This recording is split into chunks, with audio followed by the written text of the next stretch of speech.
Hello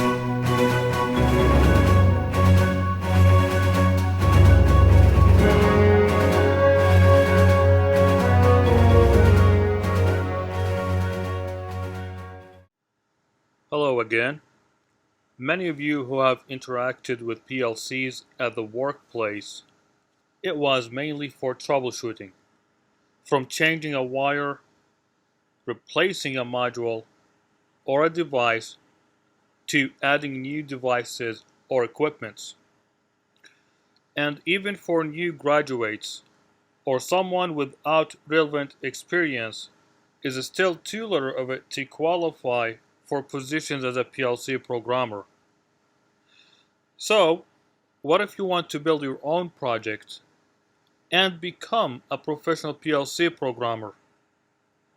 Well, our focus and concentration in this lecture is to implement a PLC ladder logic based on different types of input and output devices, and to avoid common programming mistakes and problems by introducing the step programming technique.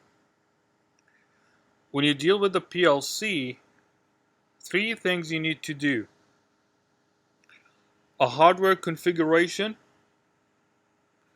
input and output wiring and CPU, device function and instructional representation. As you go through the lectures, please feel free to participate and ask questions in the comments section below. So, prior to dealing with the PLCs for building a project or to become a professional PLC programmer, there are two things you need to acquire at first. First, understand the machine sequential process. So for this machine, these two steps are the sequential process. Second, and just by looking at the machine and its control panel, you can know and identify the inputs and outputs devices and their operation. The three things to do when dealing with PLCs: first, open the hardware configuration window and add and set up the individual I/O modules. For Siemens PLCs, use the TIA software. Now, adding the I/O modules is by the serial number located at the bottom of the actual modules. Each of these two modules contains two groups of pins. Setting up the I/O modules means assigning a number to each group. The numbers have to be two consecutive numbers for each module. This number indicates the physical location of the group. A very common practice is that the first four group numbers are reserved and used to indicate the input module group's address or location, and then the next four numbers to indicate the output module group's location. Input and output wiring and CPU. Such a wiring is connecting one side of the normally open push button to the 24 volt and the other to, let's say, pin number 0 on the input module. One side of the normally closed push button to the 24 volt and the other to pin number 1.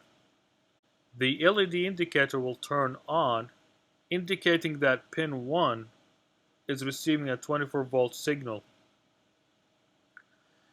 Now connecting the solenoid to pin number 1 and the other side to ground or 0 volt. The I/O module connection is basically completing the circuitry path. So input module pin M is connected to ground, output module pin L is connected to 24 volt, and finally powering the CPU L and M terminals. To send a control signal to the solenoid to energize, we need to have a logical path that takes the reading from the input pin and sends it to the output pin. As a rule of thumb, a memory logical path is used one per solenoid or contactor.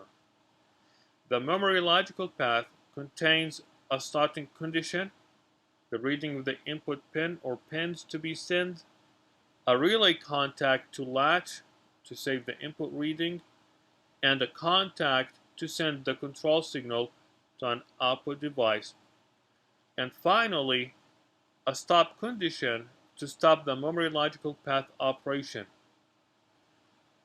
The control relay CR1 is not an actual physical device. It's just representing the operation of an actual control relay. It's inside the software, so it cannot be malfunctioned. The logical path is not electrically hardwired. It's all inside the software that represent an actual hardwired logic. The third one to do is the device function and instructional representation. That is done in two parts. Part A, the device description, and that is done inside the tag table. The symbol is an abbreviation of the device or instruction to be used. So we have PB1 for the normally open push button and PB2 for the normally closed. SOL1 for the solenoid, CR1 output coil instruction for the control relay. The address is the pin number and location, and that is the group number and the module type. For the push buttons will be I0.0 and I0.1, where the 0 and 1 are the pin number. The location is I0, where the 0 is the group number and I is the module type. For the solenoid will be Q5.1. And now, since CR1 is not a real device, the address is the bit number and location, that is the byte number and the memory type.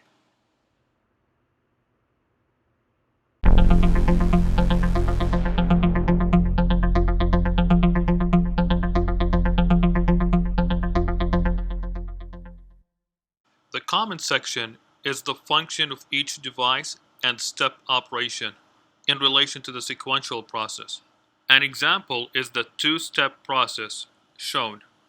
Step 1 is extend feeding cylinder 1A, feeding part to pickup. And step 2 is cylinder 1A return to home. Each step contains an input action, which is the work motion, and likely an output action, which is the drive motion. The function of the normally open push button is cylinder 1A feeding part to pickup. Solenoid 1 operation is to take the order feeding part to pickup by performing the output action extend cylinder 1A. Control relay CR1 is a step indication. Operation is the sequential step starting from the drive motion all the way to its work motion. Extend cylinder 1A feeding part to pickup. This strategy, going from the output, the drive motion, to the input, the work motion, is one of the most efficient troubleshooting strategy. The function of the normally closed push button is cylinder 1A return to home.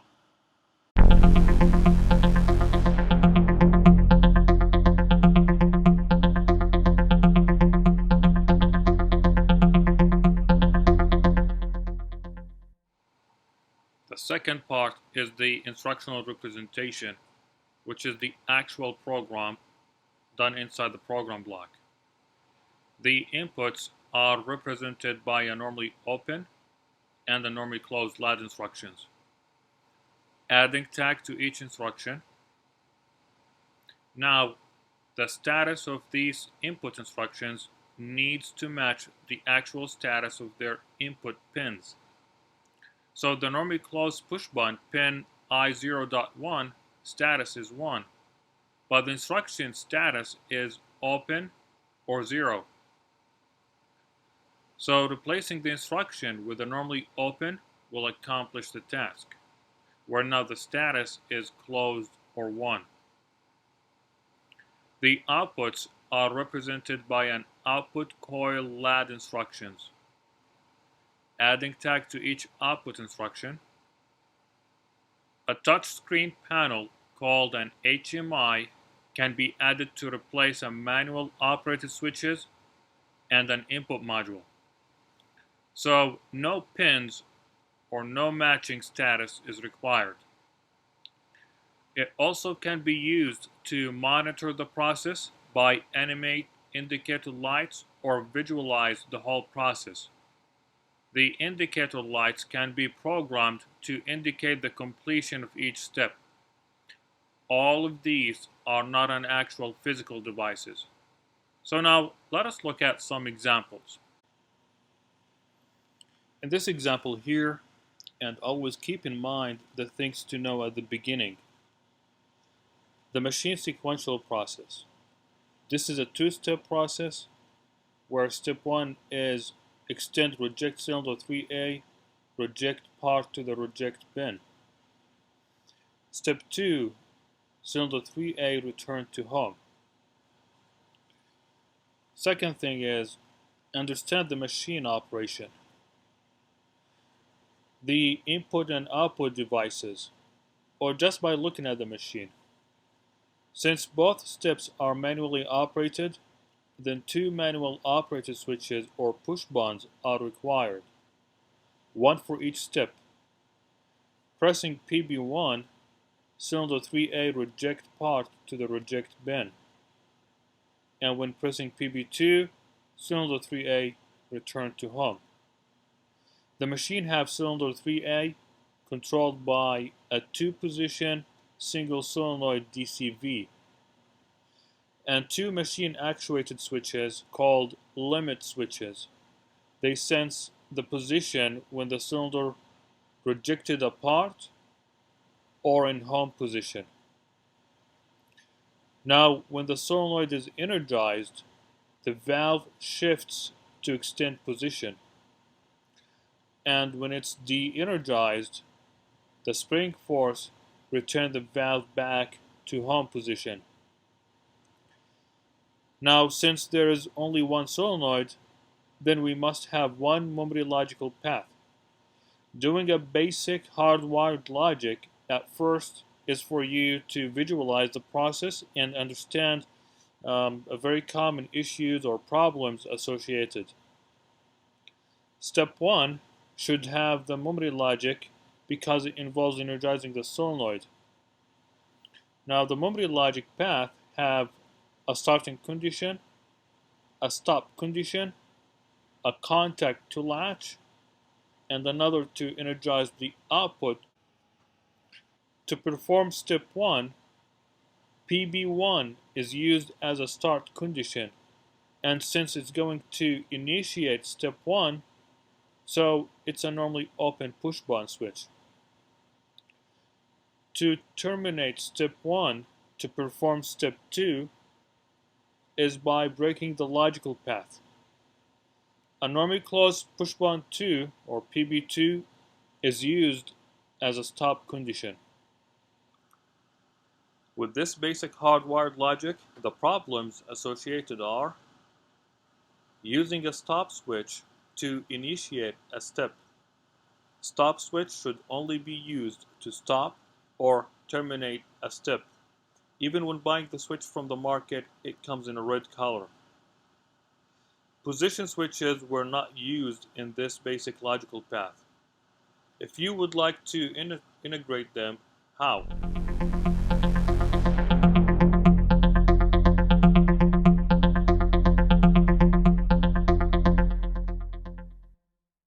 The two steps are combined in one logical path.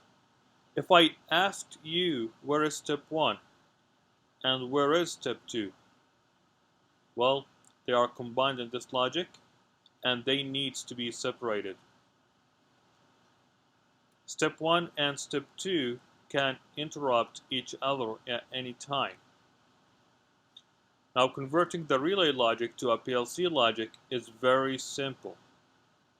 Every complete path or line is called a network in a PLC. So for the two lines, we need to have two networks. What makes the line and its branch is what makes the network. For the normally closed switch, make sure you use a normally open instruction so that the instruction logic matches its pin status.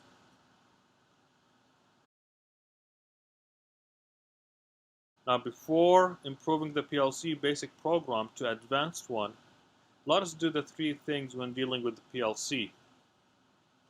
First, open the hardware configuration window, add and set up the individual I/O modules. There are a total of 4 groups. They are numbered 0, 1, 4, and 5. Second, input and output wiring and CPU. Start by connecting the I/O devices. For the limit switches, always connect the normally open contacts. Complete the circuitry path of the I/O modules and power the CPU. Third and last, the tag table and program block. Improving the PLC basic program to advanced one is by solving the problems mentioned above. The technique will be used to do this is called a step technique. So no need for the stop push button to be used to operate a step or initiate a step. Step 1 is a memory logic with starting conditions, a stop condition where you always can use the normally closed instruction. Now when pressing PB1 and cylinder 3A is in home position, then step 1 is performed by extending reject cylinder 3A, reject part to reject bin, indicated by the step indication step 1 or CR1 with an address M1.0. M is the memory location, 1 is the step number, 0 is the sub-step number. So step 1 has 0 sub-steps. Step 2, when pressing PB4 and cylinder 3A rejected part to reject bin, then step 2 will terminate step 1 and cylinder 3A returns to home, indicated by the step indication step 2 or CR2, address M2.0. Step 2 is just a line instruction because we only have one memory logical path used in step 1. Notice that in every step there is more than one starting condition. This is very important in advanced programming. So 2 or more starting conditions in every step. The lab is this section. You will need to do the 3 things first. The hardware configuration, connect the I/O devices on the electro-pneumatic station to PLC, complete the circuitry path of the I/O modules, and power the CPU. But prior powering up, your instructor must confirm the connections are correct. And then the tag table and program block. Then you can run and test your program. Now in addition, add and program the HMI to replace the push buttons.